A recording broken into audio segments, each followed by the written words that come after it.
On va tout de suite se diriger vers Grenoble pour rejoindre notre envoyé spécial Olivier Madinier qui se trouve avec Déric Bay. Bonsoir à tous les deux. Il y a eu beaucoup d'émotions aujourd'hui, beaucoup de dommages et aussi de colère à Grenoble après la mort de cet agent municipal, Olivier. Oui, absolument, un moment d'émotion. Tout à l'heure, par exemple, ici, sur les lieux de la mort de Lilian Desjean, c'est là qu'il est mort hier matin. Une grosse centaine de personnes étaient présentes, notamment des proches de Lilian et des proches qui ont tenu à témoigner, à parler de leur ami, cet ami très apprécié dans son quartier, très apprécié par ses collègues de travail. Et en fin de rassemblement, c'est la famille qui est arrivée, notamment les deux frères de l'agent municipal tué hier, les yeux embués par le chagrin, qui sont venus déposer des roses sur les lieux de la fusillade d'hier. Alors c'était une journée pleine d'émotions. Aujourd'hui, vous le disiez, avec ce matin un rassemblement spontané des agents municipaux qui avaient fait valoir leur droit de retrait, et en milieu de journée, un rassemblement à l'hôtel de ville, un rassemblement avec une minute de silence et une prise de parole du maire de Grenoble, Éric Piolle. Olivier Madinier, Déric Bay. On va écouter justement le collègue de Lilian qui s'est exprimé dans l'après-midi. Ça fait presque 30 ans qu'on travaille ensemble. Je suis encadrant comme lui, avec une équipe aussi, voilà, toujours au service de la propreté urbaine. On se côtoyait pratiquement tous les jours. Voilà, c'était un combattant, il défendait toujours la cause du bien-être, il défendait ses copains, il était pour le travail, il était pointilleux. C'était un très bon collègue, quoi. On perd un très bon collègue. Lilian aurait jamais dû partir comme ça. C'est pas possible. C'est pas possible. 49 ans. Pendant ses missions d'aider, il se fait abattre. Non, ça aurait pu être moi, hein. Ça aurait pu être n'importe qui. Voilà l'émotion légitime des collègues de cet agent municipal, Loïc de Ragnel. On rappelle les faits. Hein. Dimanche matin, il est dans un quartier, il voit un accident de la circulation, il tente de s'interposer parce que le chauffard qui a provoqué l'accident tente de fuir. Et là, c'est 2 balles dans le thorax. C'est 2 balles dans le thorax. Et le délinquant est en fuite. Hein. Absolument. Il est d'ailleurs activement recherché. Non, ce qui est très frappant, c'est que cette personne n'était pas... Je ne dis pas que c'est compréhensible pour les policiers ou les gendarmes, mais n'incarnait pas la répression. C'est un agent public qui était... C'était même pas son métier de faire ça. Ah non. Il l'a fait parce qu'il a voulu servir par civisme. Et parce que je pense qu'il s'est dit c'est mon devoir de faire ça. À aucun moment... Non, mais c'est le tarif à Grenoble aujourd'hui. C'est 2 balles dans la poitrine. Exactement. Et à aucun moment, cette personne s'est levée ce matin, je pense, en se disant peut-être que je me prendrais 2 balles dans la journée. On ne fait pas ce métier, on n'est pas agent public de la ville de Grenoble pour se dire qu'un jour on peut prendre ce risque-là. Ensuite, il faut quand même creuser, essayer de comprendre les racines du problème de la délinquance, la grande délinquance à Grenoble. Et il y a un paradoxe, c'est-à-dire que nous, on est en train de dire que la mairie a tout fait contre les caméras de vidéosurveillance, n'a pas voulu de police municipale armée, est très très laxiste sur les questions de sécurité, toujours ambigu sur le burkini. Tout ça, c'est un peu le même champ lexical, si vous voulez, de l'autorité. Et dans le même temps, les habitants de Grenoble, en tout cas une partie de la société grenobloise, qui pour moi est la contre-société grenobloise, a élu une première fois Éric Piolle en 2014, et il a été réélu en 2020. Donc on ne peut pas non plus décider à la place des gens. Exactement. Les habitants de Grenoble ont voulu Éric Piolle et ont voulu cette politique-là. On va écouter ce qu'il a dit, Éric Piolle, hier soir, le jour du drame, auprès de nos collègues. Écoutez-le. Nous savons que personne n'est à l'abri d'une balle perdue. Et c'est notre peur quotidienne dans les règlements de compte. Il y a évidemment... personne ne mérite de mourir, y compris pour le trafic de drogue. Il faut que la justice passe. Mais c'est notre peur. Vous avez vu ailleurs en France qu'il y a eu parfois dans ces règlements de compte des balles perdues. Mais là, il se trouve que c'est un sujet totalement déplacé et décalé puisqu'il s'agit d'un accident de la circulation. Voilà pour Éric Piolle. François Pupponi, vous avez été maire de Sarcelles. Oui. Je vous vois vraiment je suis effondré. Moi, je suis atterré parce mais pourquoi mais parce que tous les mots sont faux. J'aurais été dans une situation comme celle-là. Vous dites, on va tout faire pour que ça n'arrive plus, il faut lutter contre les délinquants, enfin, cette société n'est plus acceptable, on va travailler. Voilà, il faut à la fois réagir, donner des perspectives et dire aux citoyens que les institutions n'accepteront jamais. Là, dire on a peur, enfin, un maire qui dit dans ma ville on a peur de se prendre une balle perdue, c'est je baisse la tête, j'accepte et je croise les doigts. Ça, c'est plus acceptable. Enfin, on ne peut pas laisser faire parce que aujourd'hui, il y a effectivement des gens complètement, moi je les appelle des dégénérés, des fous furieux, des voyous qui sont pleins de produits, que ce soit de l'alcool, de la drogue, armés, surarmés, et qui tirent pour un oui, pour un non. C'est une réalité. La vraie question, c'est comment on fait pour mettre un terme à cela. Il y a l'affaire de la balle perdue. Bon, là, c'est vraiment... C'est scandaleux de dire ça. Il a pris 2 balles dans le thorax, c'est donc pas une balle perdue. Mais j'avais pas entendu la fin du sonore. Il dit règlement de compte. Oui, c'était pas un règlement de compte. C'est pas du tout un règlement de compte. Mais non, c'est ce qu'il dit. Non, il dit c'est pas un règlement de compte. Il dit c'est pas un règlement de compte, c'est un accident de la route. Ce n'est pas un accident de la route, ce n'est pas un règlement de compte. Mais ce n'est pas un règlement de compte. Oui, comme si... Mais attendez, mais on sait bien que c'est pas un règlement de compte.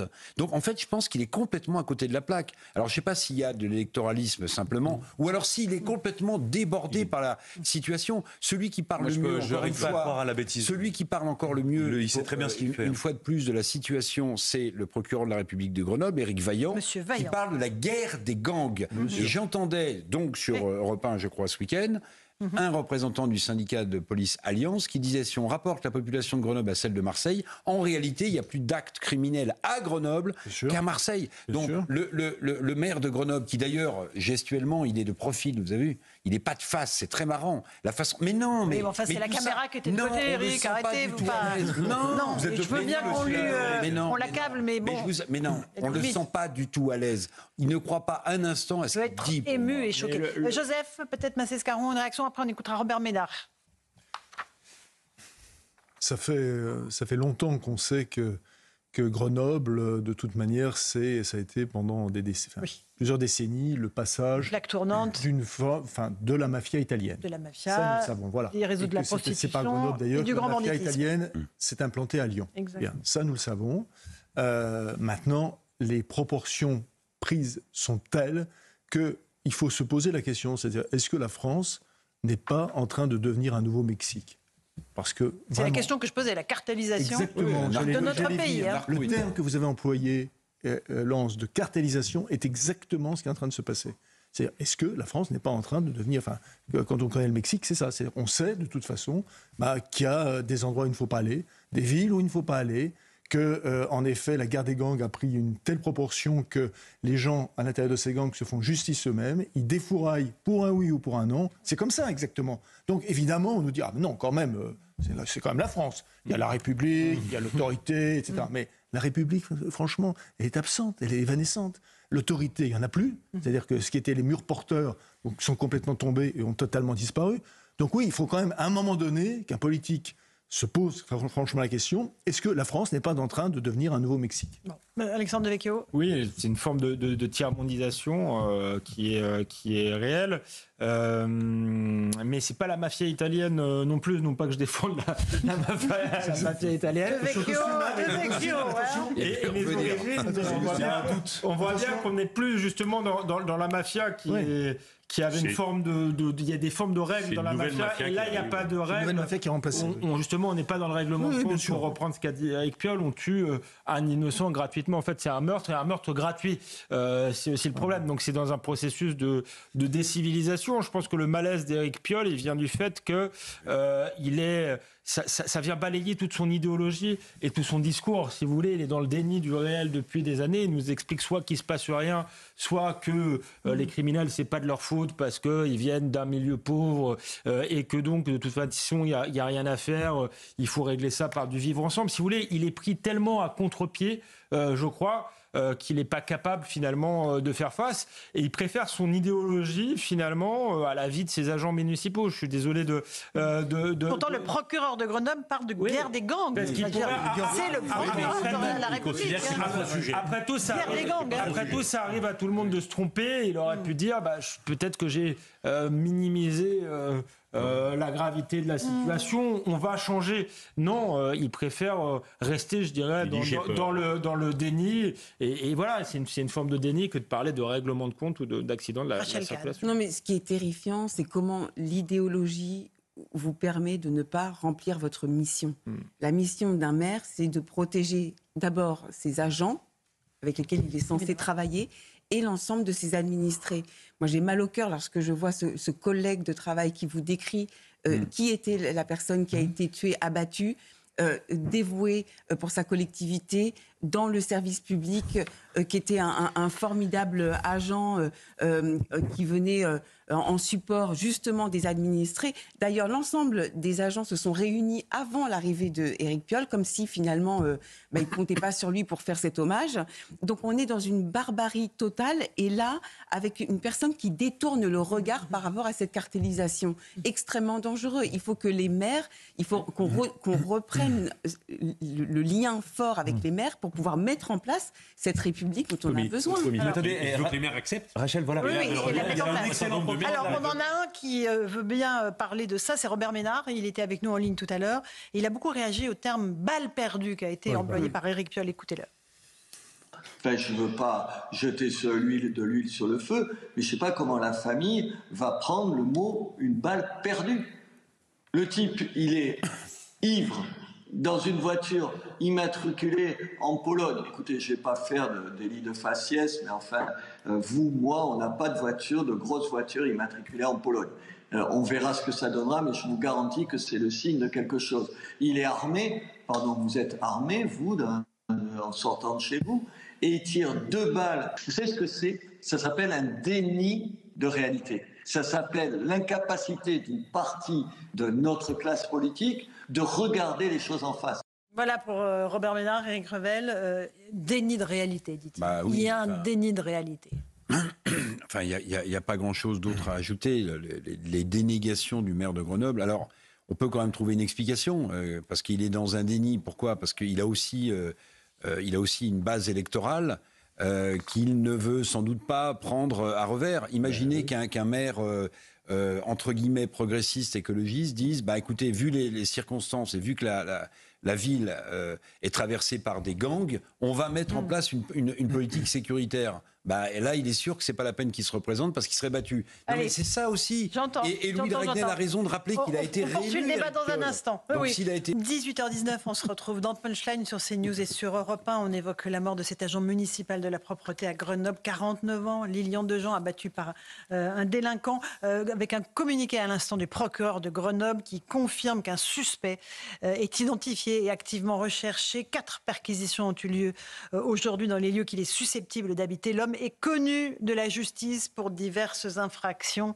On se doutait évidemment que tel était le cas. On va écouter un proche de la victime, de Lilian Dejean, qui est en colère contre le maire. Écoutez-le. La tristesse, ce week-end, nous a tous pris à la gorge. Et on est encore plus énervés, tous énervés, parce que, je vais faire un petit aparté quand même, Lilian est mort pour arrêter un fuyard, un délinquant.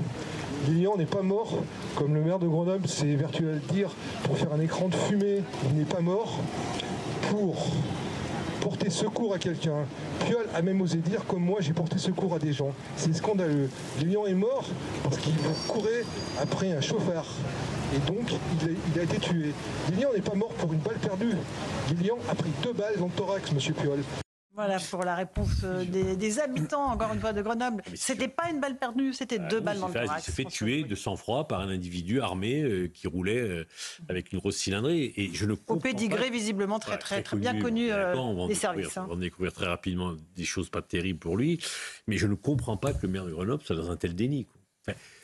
Qu'il n'ait pas un mot pour dire, voilà, oui, effectivement, c'est terrible, il s'est fait assassiner, tuer. Non, il l'a dit ça aujourd'hui. Oui, il l'a dit, François Pupponi. Non, mais quand il dit à Grenoble, on a peur. Ce qui a heurté, c'est la balle perdue. Voilà, oui, mais quand il dit à Grenoble, on a peur d'une balle perdue. C'est-à-dire que nous, voilà, on est des pauvres citoyens, on a peur. Et que fait l'État? Et donc, globalement, il se dédouane complètement de sa responsabilité. Et c'est ce qui me gêne le plus. Louis Dragnel, l'État a fait le travail à Grenoble. Il y a assez de forces de police ou pas? Non, globalement. 7 fusillades en un mois, on se pose la question, honnêtement. Globalement, à Grenoble, l'État a nommé un un super procureur de la République, Éric Vaillant, vous en avez parlé, Éric Revel, tout à l'heure. Et puis il y a un préfet, Louis Laugier, qui n'est pas du tout un laxiste. C'est un ancien militaire, il était chasseur alpin. Et c'est un préfet qui est considéré comme tout à fait conscient des problèmes sécuritaires, les problèmes liés à l'immigration. Donc il est quand même très très bien entouré, Éric Piolle, aujourd'hui, par à la fois du côté de la justice et du préfet, c'est-à-dire les moyens aussi de la police et de la gendarmerie, par deux personnalités qui sont vraiment... Donc il n'y a pas de défaillance de l'État. Non, mais alors au niveau de l'impulsion, en tout cas, il n'y en a pas, parce que ce sont des gens très volontaristes. Ensuite, sur les effectifs locaux, je ne connais pas le détail concret, est-ce qu'il manque des effectifs ou pas, mais on peut pas se dire en tout cas que voilà, du côté du procureur comme du côté du préfet, c'est pas un sujet ou c'est pas très grave. Non, c'est des gens pour qui ces sujets-là sont très importants. Voilà, sur place, vous avez une section de la CRS 83, comme je le redis. Qui est quand même oui, une CRS spécialisée dans le maintien de l'ordre. 7 fourgons de la CRS 83 qui sont sur place pour mener la lutte contre la guerre des gangs. La guerre des gangs. La guerre des gangs. Le mot, c'est le procureur qui le dit.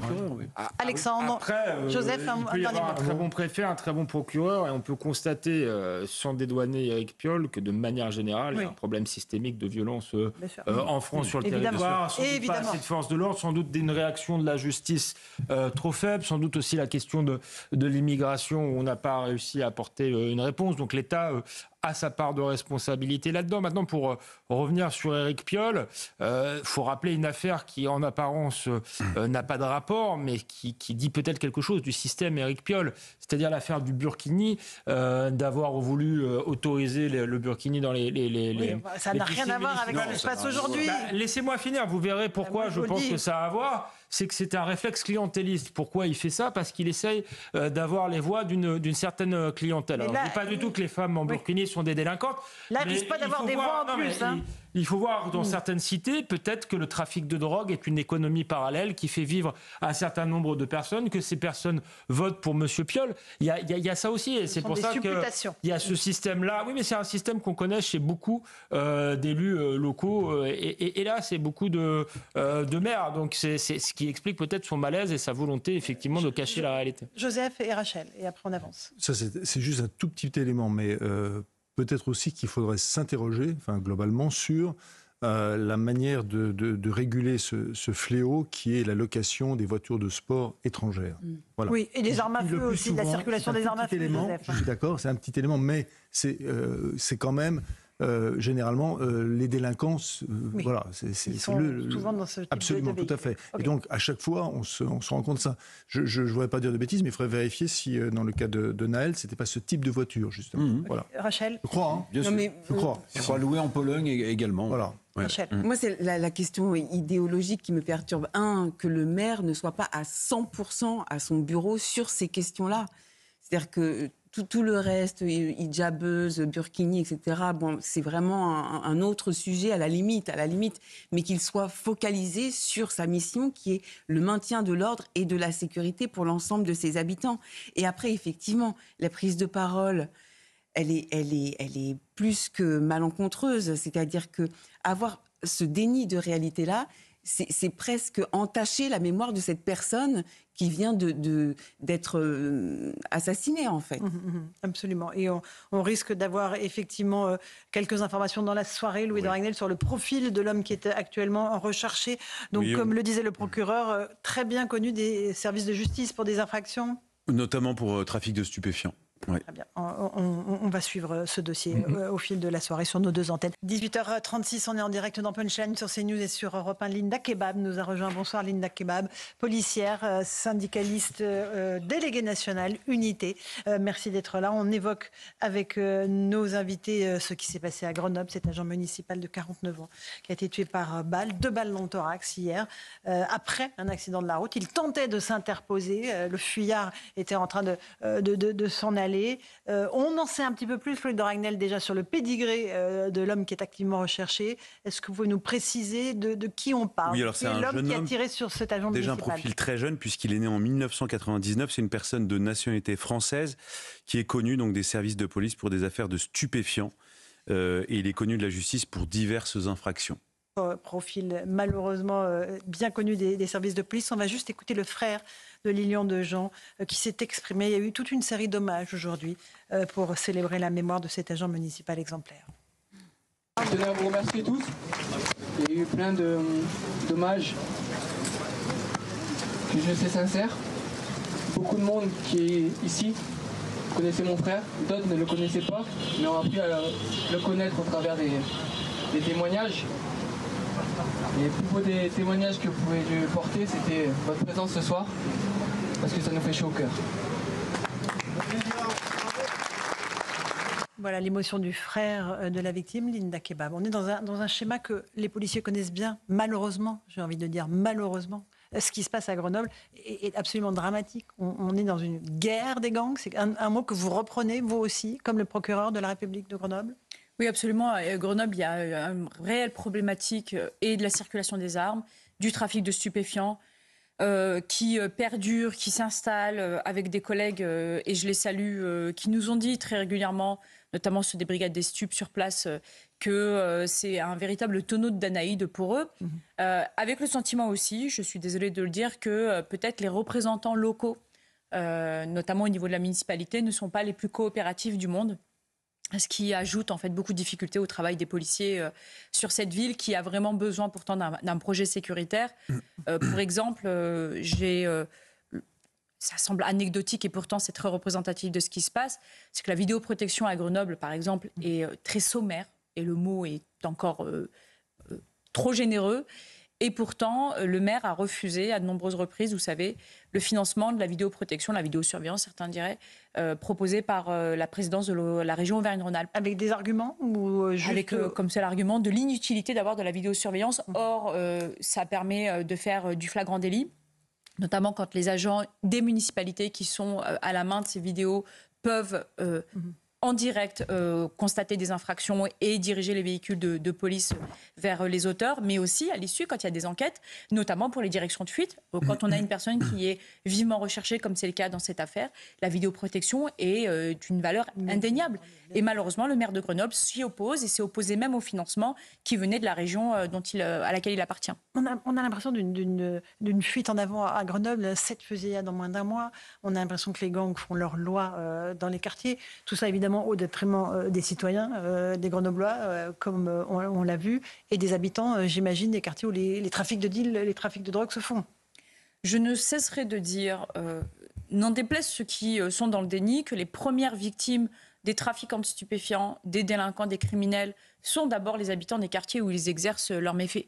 Et malheureusement, lorsque pourtant on voit des visée électoraliste à l'attention des quartiers populaires, la question de la sécurité est toujours mise de côté. Comme si finalement il fallait faire la part belle aussi aux délinquants et aux criminels qui pourtant pourrissent la vie des habitants. Il y a, je pense très sincèrement, aussi une sorte de syndrome de Stockholm des habitants, d'une partie des habitants qui soit refusent par crainte, soit ne veulent pas voir la réalité en face. Et malheureusement, la conséquence, c'est, comme vous le dites très bien, cette criminalité qui gangrène aujourd'hui certaines villes, comme c'est le cas à Grenoble, comme c'est le cas dans d'autres villes, voire même dans certains départements.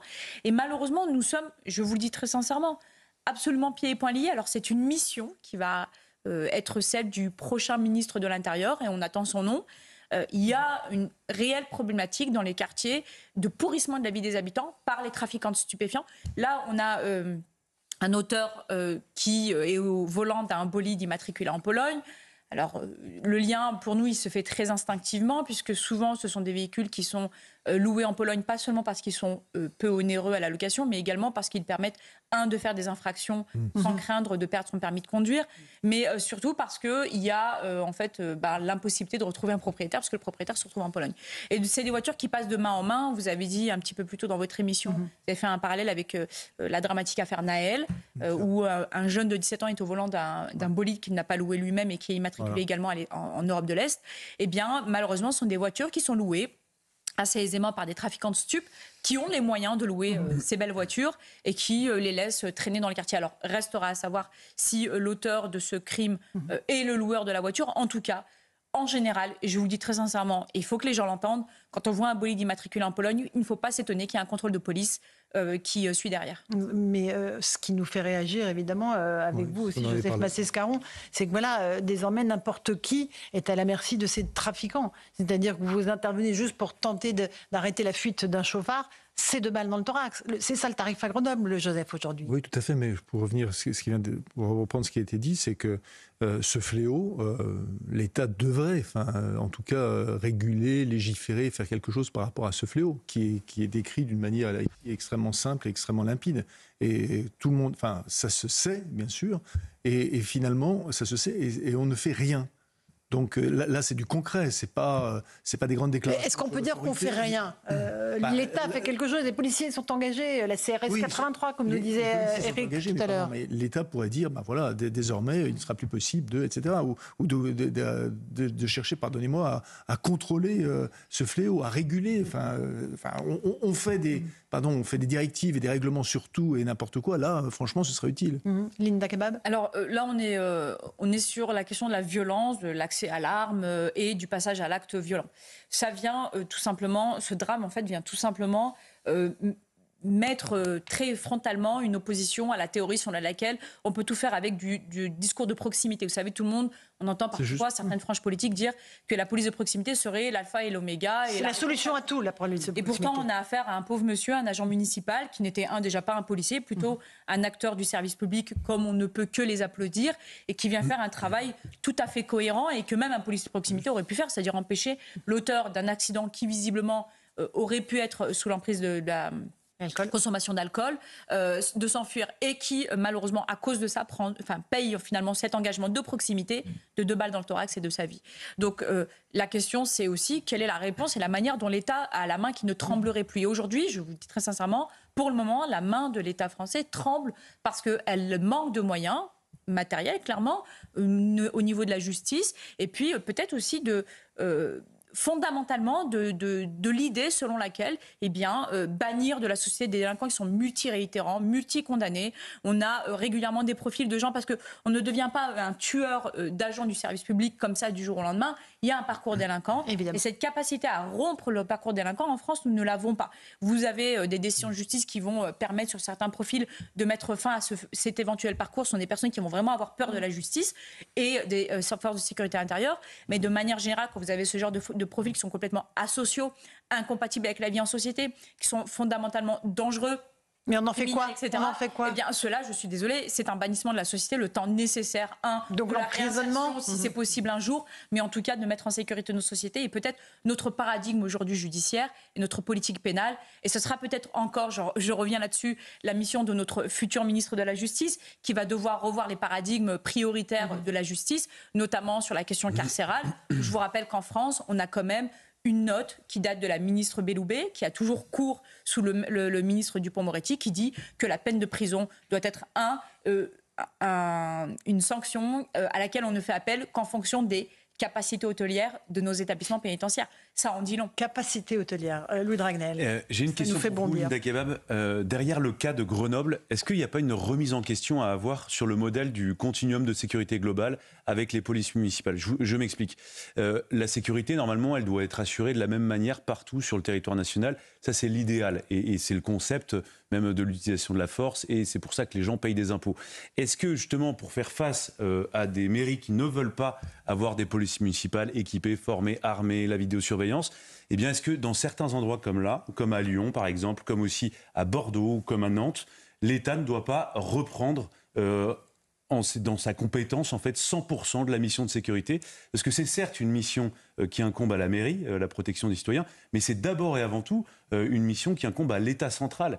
Et est-ce que, voilà, aujourd'hui, dans ces villes-là, le ministre de l'Intérieur ne doit pas reprendre à sa charge l'entièreté de la gestion de la sécurité? La réponse, Linda Kebab. J'ai une convaincue. Moi, je suis pour que l'État soit le seul à la main de la question de la sécurité publique, même si, en effet, il peut effectuer des partenariats ou de la délégation. Mais aujourd'hui, on a une inégalité en matière de sécurité. C'est-à-dire que l'État est devenu défaillant sur les questions sécuritaires, notamment en matière d'effectifs, de déploiement opérationnel, mais également d'objectifs. On a, disons les choses, depuis plusieurs mois, on l'a vu, une politique selon laquelle, par exemple, il faut faire du chiffre en matière de trafic de stupéfiants avec ces opérations Place Nette, qui en réalité, au long cours, n'apportent absolument rien, si ce n'est des chiffres à donner aux médias sur une courte période. Et de l'autre côté, donc, vous avez ces policiers qui sont déjà en nombre insuffisant et occupés à des choses qui ne payent pas sur le long terme. Et à côté de ça, vous avez des municipalités qui, de manière très inégalitaire, ne peuvent pas répondre aux besoins de sécurité publique. La ville de Grenoble est une ville pauvre, en cela qu'elle a une moyenne sociale, on va dire, peut-être en dessous de certaines villes qui s'en sortent mieux, mais surtout, elle a idéologiquement... qui ont des polices municipales armées. Hein. Oui, j'y arrive. Et en plus, idéologiquement aussi, une municipalité qui n'a pas fait de la sécurité une priorité.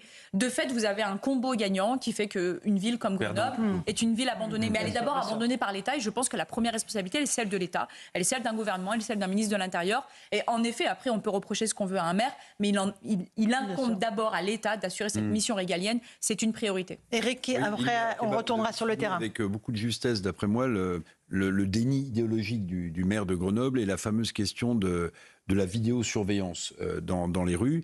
Alors c'est vrai qu'il y a une sorte de bain de jouvence de la bien-pensance de gauche en matière de sécurité, c'est de dire la vidéosurveillance, c'est attentatoire à la liberté de circuler. Est-ce que, avec la connaissance qui est la vôtre des différentes municipalités, vous diriez que les municipalités de gauche continuent d'avoir beaucoup de retard dans la mise en place de ces vidéosurveillances, même si le maire de Béziers nous expliquait tout à l'heure que c'est facile de scier une caméra de surveillance. Est-ce que les mairies de gauche continuent à considérer que la sécurité est un tabou qui politiquement ne peut pas être abordé par elles? Linda Kebab.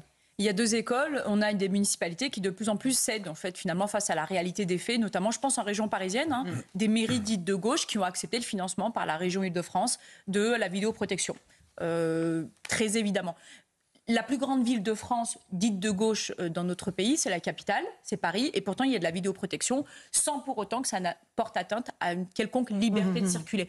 Donc c'est finalement une fausse excuse. C'est plutôt des positionnements idéologiques anti-sécuritaires, parfois anti-police aussi. Et puis qui font la part belle à ceux, ça arrive, qui tiennent les quartiers. Vous savez, il y a des caïds qui ne veulent pas des caméras. Vous avez parlé des caméras qui sont sciées, notamment lorsqu'il y a des méfaits qui sont commis à leur proximité. Eh bien, vous avez ces caïds aussi qui ont un pouvoir électoral et qui parfois pèsent sur les décisions de certaines mairies. C'est un fait. Néanmoins, je vous le dis très sincèrement, il y a deux écoles à gauche. Il y a l'école qui est idéologiquement et fondamentalement opposée à la vidéoprotection, comme c'est le cas à Grenoble, comme ça peut être le cas dans d'autres communes. Et puis, il y a cette gauche qui cède et qui comprend, qui est moins radicale, dirons-nous, un peu plus républicaine compatible, et qui, elle, accepte les financements. Mais il ne faut pas trop en faire la publicité parce que ça fait pas très bien électoralement de dire qu'on a finalement cédé à l'idée qu'il fallait un petit peu plus de sécurité quand on est de gauche. 18h49, on est en direct sur CNews et sur Europe 1. On évoque ce drame à Grenoble, cet agent municipal de 49 ans qui a été tué par balle hier par un délinquant qui est toujours en fuite. On a sur place nos envoyés spéciaux Marie-Victoire Dieudonné et Bamba Gay. Je ne sais pas s'ils nous entendent. Bonsoir à vous. On en sait plus sur le profil du tueur présumé de Lilian Dejean. C'est ça, Marie-Victoire? Exactement, Laurence. Au lendemain du drame, le procureur a annoncé avoir identifié le suspect du meurtre de Lilian Dejean, cet agent municipal. Et donc le procureur explique que les équipes sont en train de le rechercher activement. 4 perquisitions ont déjà eu lieu dans des lieux qu'il est susceptible d'habiter. Bon à savoir, l'homme serait connu de la justice pour diverses infractions. Alors à côté de l'hôtel de ville, nous sommes, la tristesse et l'émotion sont au rendez-vous. Malgré tout, proches, amis du quartier, collègues de travail, tous suivent aussi l'enquête. Nous savons qu'il avait une Audi cylindrée puissante, bleue, immatriculée en Pologne. Et puis d'autres éléments pourront aider pour cette enquête, à savoir notamment l'expertise de cette voiture et puis l'exploitation d'éventuelles images de surveillance et puis des témoins oculaires. À savoir aussi, c'est que ce drame intervient dans un contexte particulier à Grenoble qui est touché depuis quelques mois par ce que les autorités appellent désormais parfois la guerre des gangs. Le procureur de la République l'avait notamment dénoncé début août. Beaucoup, Marie-Victoire Dieudonné, Bamba Gay. C'est vrai que les propos du maire Éric Piolle ont fait réagir, notamment les Grenoblois. Il a évoqué le fait qu'on a peur à Grenoble, peur de prendre une balle perdue. Est-ce que c'est des mots qui vous choquent, vous aussi, Linda Kebab? Alors, je ne rentrerai pas dans la polémique parce que visiblement, il répondait à une question qui n'avait rien à voir avec cette affaire. Mais néanmoins, je sais fondamentalement que M. Piolle ne peut pas frontalement en fait, aborder ce sujet. Je veux dire, ce n'est pas compatible avec l'idéologie ou en tout cas la politique qu'il mène au quotidien.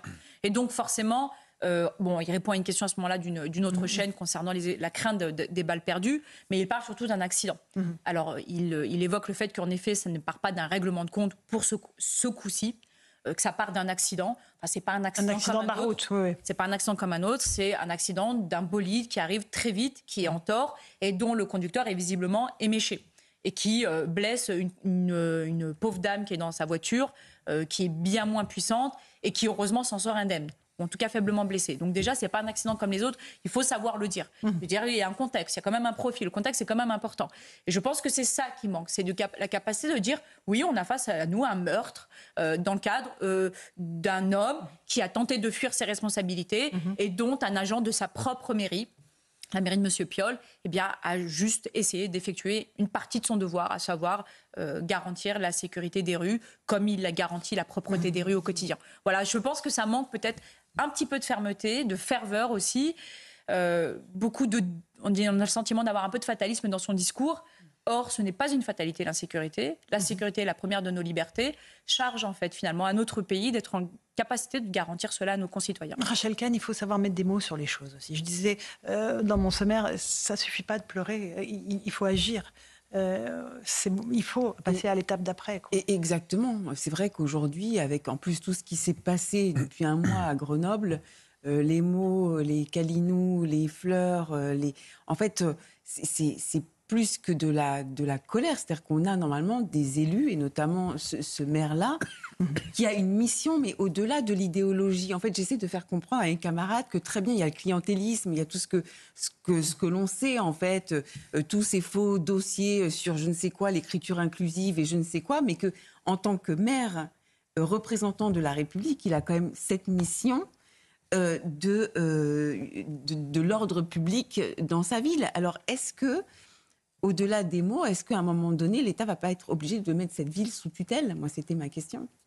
Alors ça, ce sont des considérations qui me dépassent. En revanche, l'État peut très bien pallier les manquements. Déjà, comme je vous l'ai dit il y a quelques minutes à votre question, l'État doit d'abord garantir la sécurité publique aux habitants.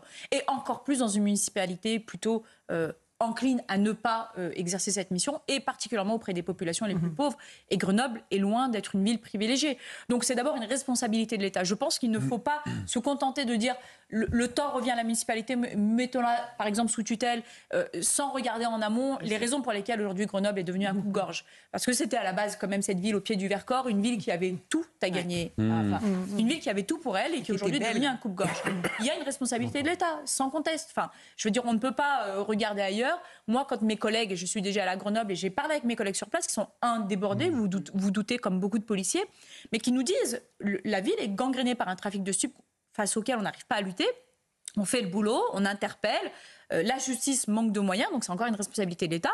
Manque de moyens ou manque de main ferme, ça c'est un autre débat. Mais de facto, on a une incapacité aujourd'hui au niveau de l'État à répondre aux besoins des habitants. Si le maire est défaillant, à la rigueur, on peut toujours faire fi. Je veux dire, il y a des tas de villes où on arrive à faire fi et où pourtant les ministres de l'Intérieur successifs ont réussi à pouvoir exercer la responsabilité de l'État. Pourquoi ? Parce que ce sont des villes dans lesquelles ils avaient eux-mêmes des intérêts.